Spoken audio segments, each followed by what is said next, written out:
बाबू मेकअप ढेर भइल, चलो भैया बोलिला उन्होंने पैसा मिली। फिर 2 रुपया दिबैब। अरे अब की पारी तार जंगला केवाड़ी कुल लग जाई, चिंता जिन करो। अच्छा रुको चलो तनी।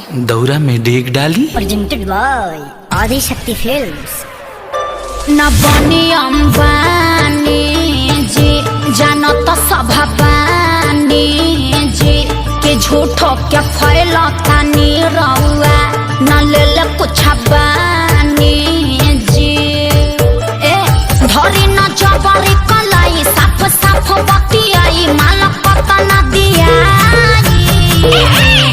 अरे मुँह खोल के मांगा मुँह मांगा जानू दा। ए ब्यास मान न जा। अरे फेंकू हो गया औरी देहब कुछ ही ना। क्या दीजिएगा? 2 रुपया हो 2 रुपया। आ गए औकात पर। 2 रुपया हो 2 रुपया। हम जानत नहीं।